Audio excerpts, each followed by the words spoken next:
viewers, welcome back to my channel. So today is a big day.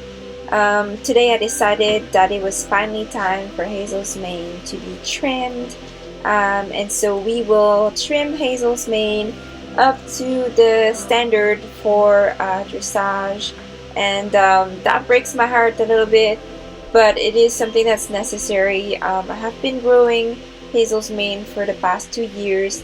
Really enjoyed growing her mane and having to braid her mane every week and just spend that time with my horse grooming her. But if we want to show, we really have to kind of get ourselves ready for that and make some concessions, and unfortunately the mane has to go.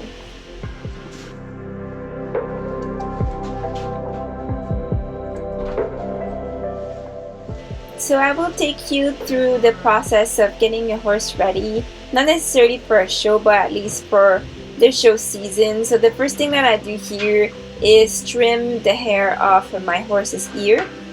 So that's something that I'm doing just because she has some fuzzies at the front of the ear that just need to be kind of gone. You just want a nice slim look. Unfortunately, Hazel is not comfortable with a trimmer or a buzzer or anything like that around her ears, so as you can see I'm having already a hard time, and it's just scissors. So usually she gets a little bit more comfortable as the summer is progressing, but since it's the first one of the year, she's a little bit more fussy about it, about me cutting those extra hair that she doesn't need. So just taking extra time, extra caution, making sure that you angle your scissors carefully and that you're not going to end up cutting your horse's ear by accident. So here are the little fuzzies that I'm telling you about. So as you can see, at the lower part of the ear, it's kind of sticking out, versus here is the ear that I've trimmed. So I'm just literally just trimming I think a centimeter off of hair off of her ears, and she's being a little bit dramatic about it.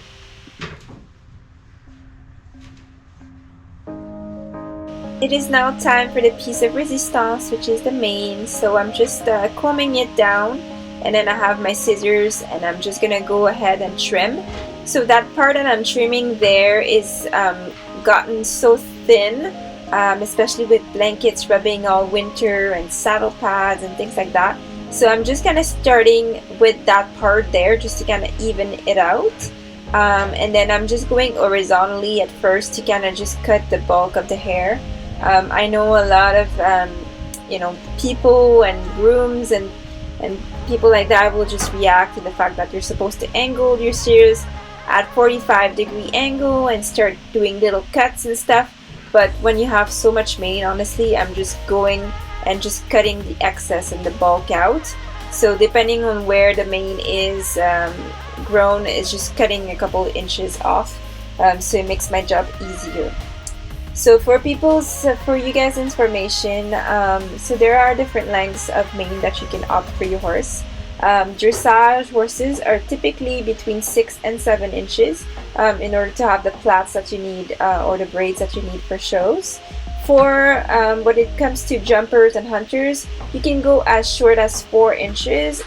Between 4 and 6 inches is recommended in order to have, once again, the most optimal plaits. So in our case here, I'm gonna go with a 7-inch long mane, just because obviously we are aiming to do dressage, but also I didn't want to go like super short with it, and she's just 1 inch away from jumpers. I think we can probably manage in this case. So here you see me with my trusty little tape measure, and just want to make sure that I am as close as possible to 7 inches.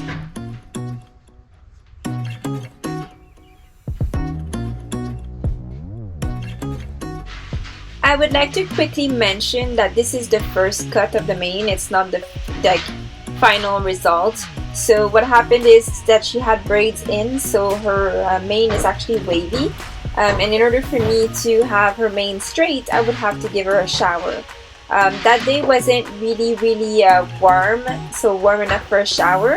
So what I ended up doing is just doing like a little bucket and sponge technique, and just kind of just washing the mane itself afterwards. So here I am just kind of just measuring and making sure that I have a little bit of extra hair, because when it's curly or wavy, it tends to kind of show shorter. So you want to kind of just make sure you give yourself enough room to calculate it properly. So here it's on the longer side, and now I'm going with the 45-degree angle type of technique and just kind of removing some of the hair because we're getting closer to the desired length.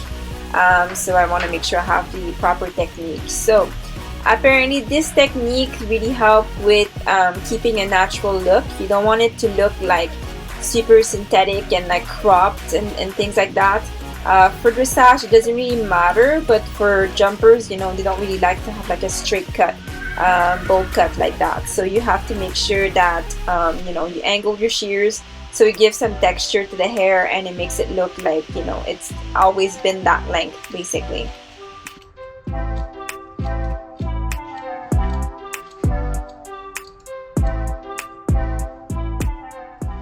So the whole point about like cropped manes like that is basically to showcase the neck. Of course you want to show a nice neck when you're showing, but also for plaits and braids, which is something that I'm going to be really excited to show you guys later.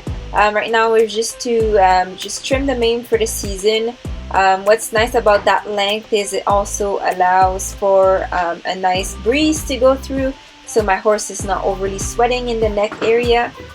Hazel is already a heavy sweater, so she sweats a lot as it is, and then with the braids it's really hard for her to have kind of some air circulation in there. So I'm just making sure that, you know, she's as comfortable as possible for the summer season, given that she would have 3 riders riding her on a 5 days a week type of work program. So really important, is the lowest maintenance that we have to do, the better, because the point is to get her fit and suited and ready to go for whatever might come next. So depending on how COVID is doing and how the equine virus is doing, we might be showing at any given time, so it's always good to be prepared.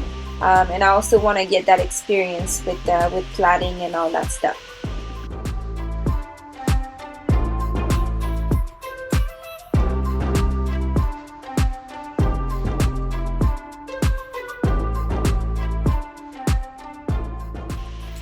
So I am satisfied with the length of the mane for now. Like I said, I did ended up washing it with a bucket and then straightening it out and just making sure it was even afterwards. But for now, I mean, it was good enough.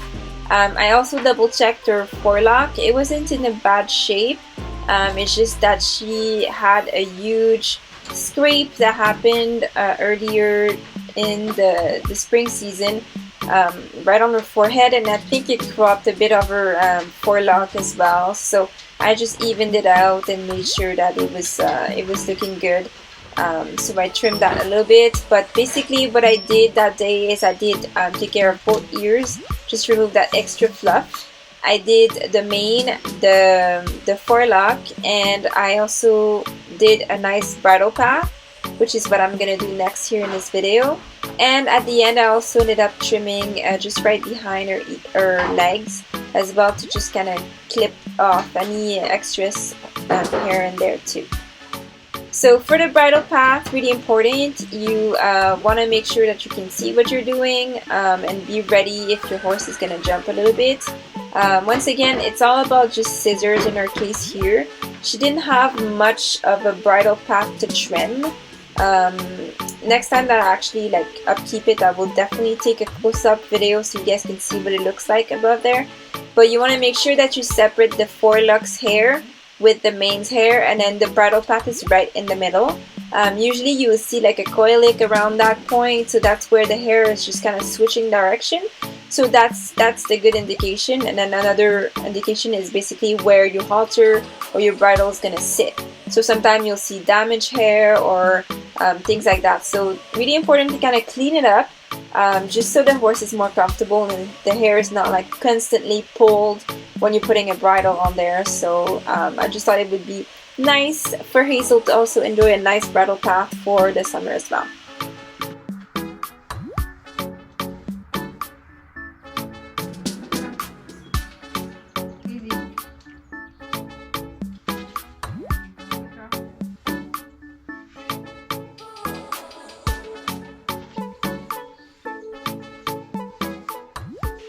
So most of you know that I've been a dog groomer in the past. I have no experience really with trimming horse manes. Usually in the previous years my boyfriend was actually doing it. He's actually doing a little bit better when it comes to, like, you know, human-like hair, if you will. So I'm not usually the designated groom for my own horse. I'm always super scared of messing it up, but in this case I really have no choice at that point. It was time to just really trim it. And I was really happy because people were really supportive and they really liked the job that I did on my horse. So I'm actually glad it turned out okay after all, because I didn't know exactly what I was doing. All I knew is I wanted it to be straight and I wanted it to be even. So I took a couple measurements, I planned it out in my head and just did it that way. So here's the final results of Hazel's transformation. I want to give a huge thanks to Equifuse Canada for sponsoring me this year. As you can see, my horse is looking as shiny as ever. I'm really pleased with their products, and I must mention that she looked that shiny after 1 week since her last bath. So that's not even straight after the shower, that's a week after a bath. And you can see how nice and shiny she is. So yeah, a huge thank you once again to Equifuse Canada for all their amazing products and for sponsoring me this year. And then you can admire the final result for their mane as well.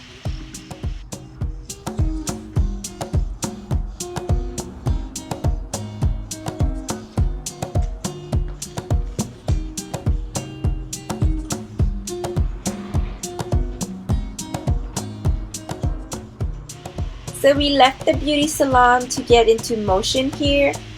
So today I will be lunging my horse.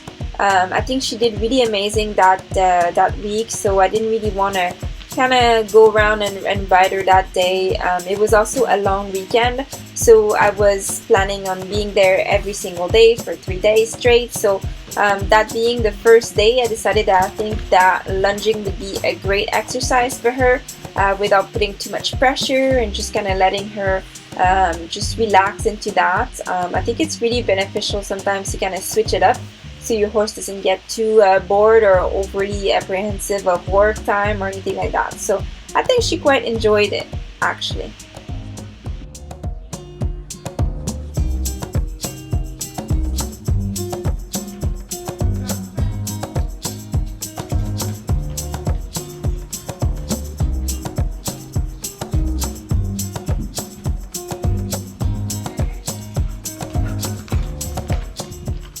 So I think you guys can pretty much enjoy how balanced her canter is becoming. She is definitely like taking all the little notions that we're giving her into a lesson and just putting it in application afterwards. As you can see here, her canter is actually quite balanced. She doesn't seem to have the need to go galloping or anything crazy. She's just staying right in the motion, right in the moment, and that's actually beautiful. We worked really hard for that canter. I believe we worked for 3 months and a half in total onto the canter, and it definitely paid off.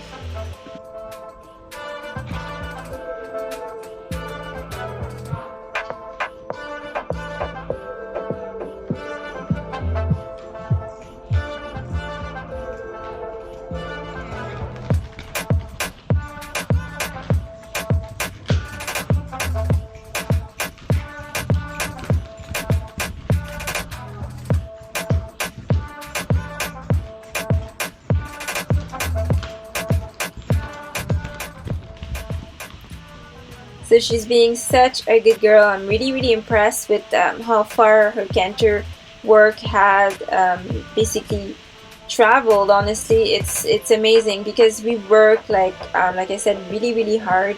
It started by being like totally unbalanced, very forward. The legs were going all different places, and it was just not put together properly. And now she's just kind of gliding, just the same as she would do in the saddle with me on it, but just by herself there, which is kind of lovely because she had also a tendency of bolting every single time. So that was also a lot of work for us to just kind of contain that energy and regroup it, make it more productive and such. So as you can see, even on the other side or on the other hand, she's doing the same amazing work.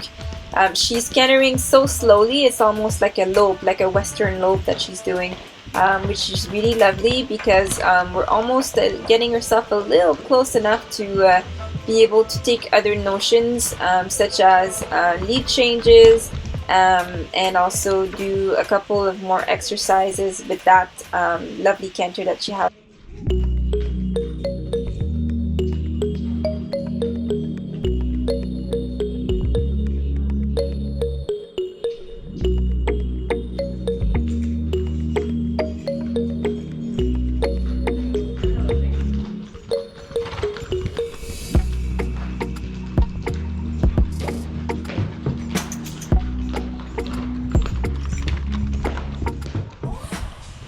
So after doing such nice work, I decided to just switch up her exercises a little bit. In the previous rides that I had her, I just felt like she had a little bit of extra energy that she could use to do something productive. And so I decided to do a little bit of a Cavaletti over the lunge line there. Just a little bit like the hardcore training that I did with the Pessoa system, but this time I'm just gonna give her total freedom of just taking the Cavaletti and just jumping over it.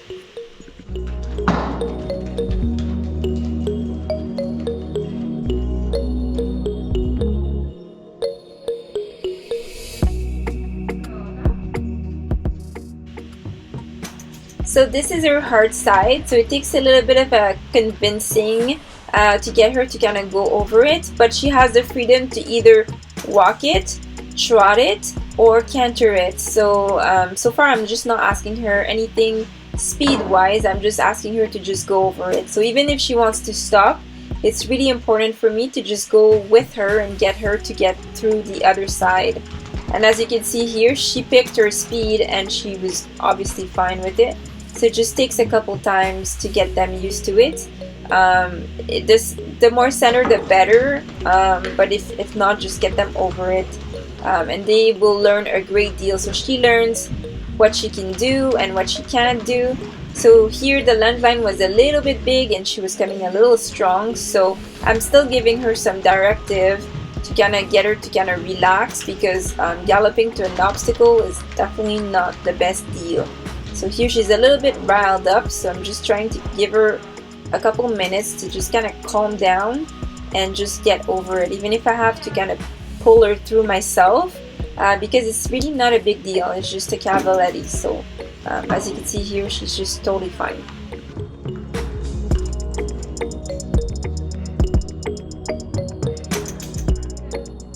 And because she was a little hot-headed, I decided to just back her up, same as I would do in a saddle, to kind of get her collected in her brain a little bit, so that she can just do the work properly and not injure herself. So once again, I'm just getting her to just go over it and relax, even if she has to walk over it, trot over it. The exercise is just to get her over it. It doesn't matter what the speed is.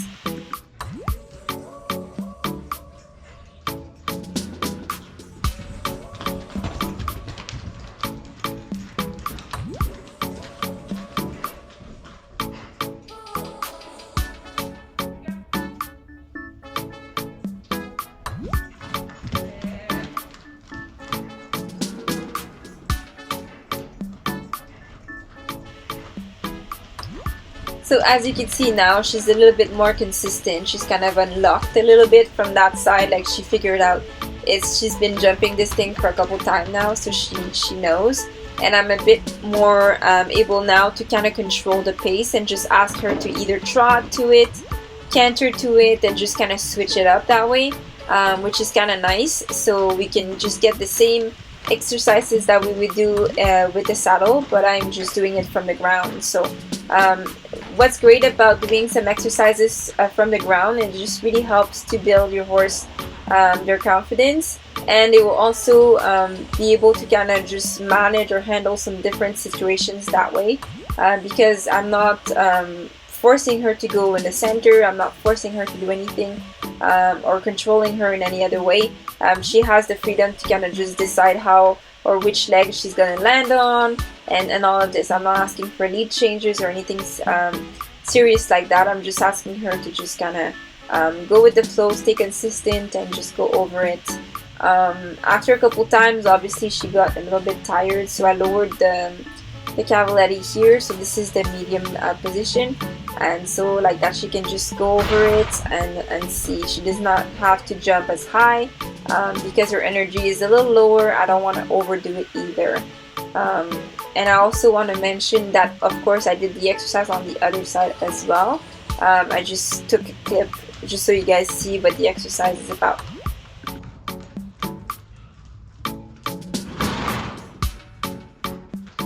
So because Hazel is pretty smart and then she figured how to land on the proper lead, I decided to just take the exercise to the next level. And just get her to just do full circle afterwards. Exactly the same thing as we would do in the saddle, but we're doing it on the ground here since she already has the proper lead. She can just continue cantering and you know, continue the exercise. She got herself a little bit worked up, but as soon as her energy kind of leveled a bit, then I just change up the exercise so she gets a good reward and a good relaxation there.